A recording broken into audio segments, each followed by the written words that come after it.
Das Notebook Mac Air M1 ist ausgepackt. Wie wird das erste Aufeinandertreffen verlaufen? Wird es mir gelingen, das WLAN einzurichten und direkt Camtasia zu installieren, damit ich euch die weiteren Dinge leichter zeigen kann?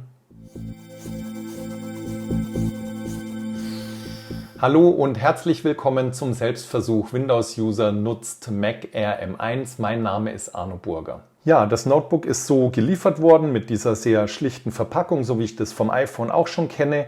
Im Prinzip ist es das Gerät selbst, dann die klassischen Mac-Aufkleber, ein Ladekabel USB 4 oder Thunderbolt, eine kurze Anleitung, in der habe ich schon gelesen, und hier noch das Ladegerät. Und in der Anleitung steht, dass ich das Gerät einfach nur aufmachen muss, das schaltet sich dann an und dann kann ich damit arbeiten. Und das mache ich jetzt mal. Ich schalte es ein, indem ich es aufmache. Geht auch halbwegs gut mit einer Hand aufzumachen. Und jetzt kann ich Dinge einstellen. Erstmal die Sprache. Deutsch ist schon voreingestellt. Dann nehme ich mal die Maus und gehe auf. Drücke die Eingabetaste, um Deutsch als Standardsprache zu verwenden. Es redet mit mir. Ich gehe also hier auf die Eingabetaste bzw. ich drücke auf den Pfeil. Dann dreht sich hier unten ein Rädchen. Daran sehe ich, dass was passiert. Und dann kommt die nächste Frage. Nach Land oder Region wählen. Das ist ganz ähnlich, wie ich es auch von Windows kenne. Da springt er jetzt hier auf Deutschland und ich gehe auf Fortfahren. So, jetzt gibt es hier Bedienhilfen. Die Bedienhilfen, mit denen kann ich meinen Mac anpassen an meine Bedürfnisse. Okay, dann schauen wir doch mal. Also, dann geht es erstmal ums Sehen. Und was kann ich jetzt hier machen? Voice-Over. Voice-Over scheint... Okay, da wird mir erzählt, was ich auf dem Bildschirm sehe. Nee, das brauche ich nicht. Dann Zoom ist eine leistungsfähige integrierte Lupe. Das schalte ich mal ein. Mal sehen, was das genau ist. Also scheinbar drücke ich die Control-Taste. Das ist hier die Taste mit diesem Häubchen. Und dann 2 Finger dazu. Okay, das muss ich später dann mal ausprobieren. Dann gehe ich mal auf Fortfahren. So, schwebender Text. Vergrößert probiere ich auch einfach mal aus. Wenn es mich nervt, wird es irgendwie wieder auszuschalten sein. Dann Auswahl sprechen. Ausgewählter Text wird gesprochen, wenn die Alt-Taste und die Escape-Taste gedrückt werden. Okay, Alt-Taste. Da ist jetzt hier so eine kleine Linie dabei. Das ist diese hier, also Alt und Optionen. Vielleicht ist das dann dasselbe wie am Windows-Rechner. Und die Escape-Taste habe ich hier oben. Wenn ich also Alt und Escape drücke, kann ich die Tasten wieder anpassen. Ich schalte das mal ein, probiere es auch gleich mal aus. Okay, vielleicht ist es jetzt noch nicht eingeschaltet. Probiere ich gleich noch.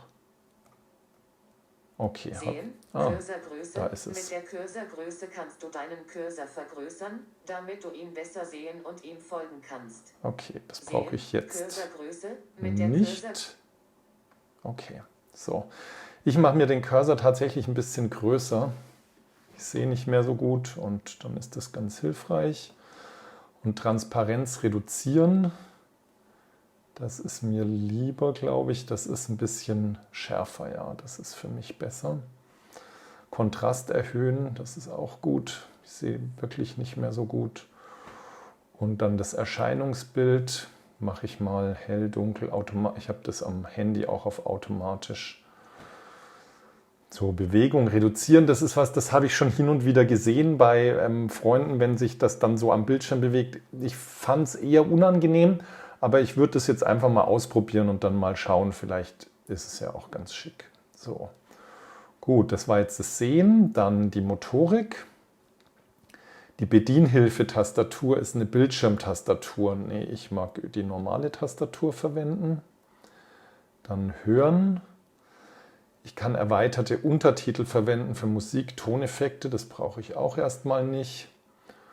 Und bei Hinweisen blinken, Bildschirmblitz. Was ist denn das? Okay, das ist dann kein Ton. Ach, ich schalte das auch mal ein. Ich probiere einfach gerne Sachen aus. Und das Tolle für mich im Moment ist ja, ich muss nicht produktiv ab morgen mit dem Gerät arbeiten. Das heißt, ich kann einfach auch mal ein bisschen rumspielen. Und dann gibt es hier noch Sehen, Motorik, Hören, Kognitiv. Okay. Dann kommt nochmal das Erscheinungsbild. Auswahl sprechen. Das waren die meisten Sachen, hatten wir jetzt schon. Gell? Eingabefeedback einschalten würde ich jetzt nicht nochmal. Das sind ja alles Dinge, die wir gerade schon hatten. Na gut.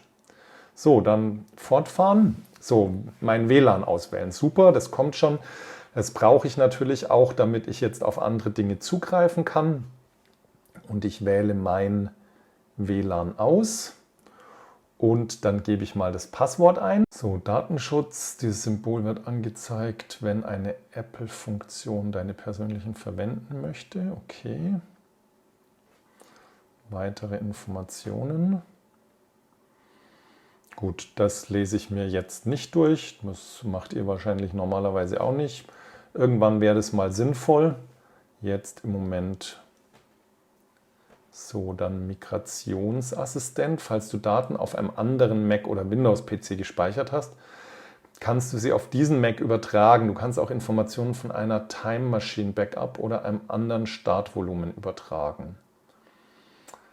So, ich möchte eigentlich keine Daten übertragen. Also es ist so, ich habe meine Daten größtenteils in der Microsoft Cloud bei Microsoft 365 und insofern brauche ich das jetzt erstmal hier nicht. Das heißt, wenn überhaupt, dann später. Aber es ist auf jeden Fall eine super Möglichkeit. Sowas gibt es jetzt so direkt im ersten Ablauf bei einem Windows-Rechner nicht. So, jetzt soll ich meine Apple-ID eingeben.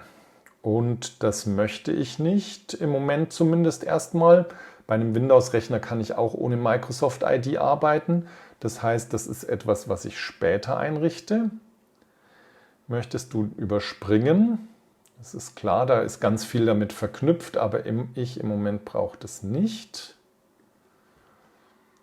So, dann Lizenzverträge, Hardware, die akzeptiere ich. Ja, es ist wie immer, wenn ich das jetzt durchlesen würde, dann wird es ewig dauern. Deshalb mache ich es nicht. Eigentlich müsste man es sich genau durchlesen.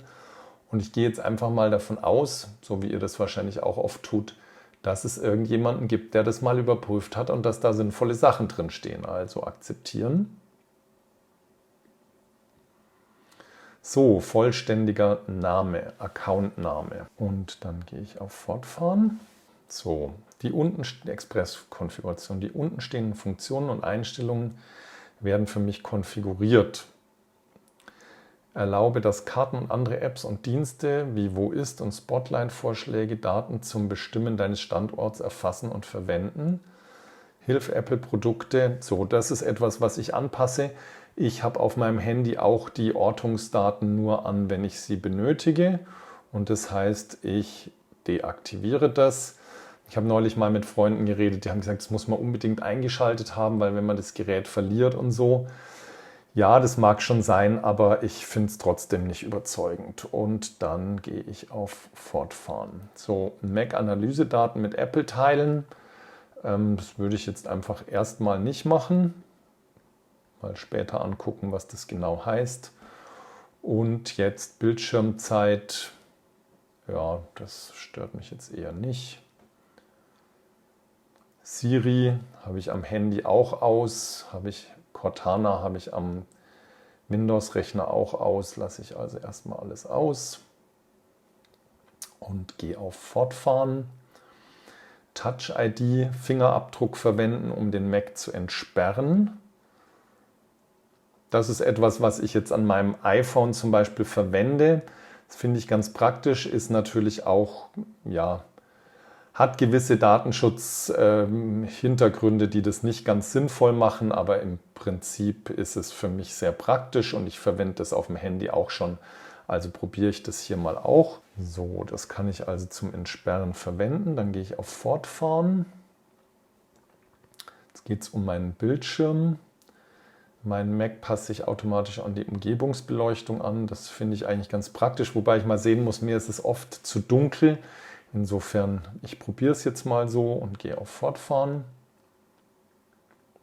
So, es scheint geschafft zu sein. Ja, und nun freue ich mich auf eure Fragen und Anregungen. Schreibt mir die doch unten in die Kommentare. Ihr wisst ja, ich beantworte die immer gern und die helfen mir auch zu schauen, welche Videos ich als nächstes mache. Ich habe zwar schon so einen groben Plan, aber ich habe das noch nicht ganz entschieden. Und wenn ihr jetzt sagt, mich interessiert besonders dies oder besonders jenes, dann wird das entsprechende Video sicher schneller kommen, als das sonst der Fall wäre. Und wenn es euch gefallen hat, dann bitte hinterlasst mir als Dankeschön auch den Daumen hoch da. Und vielen Dank fürs Zuschauen, viel Spaß beim Ausprobieren und Anwenden und bis zum nächsten Video. Ciao, euer Arno.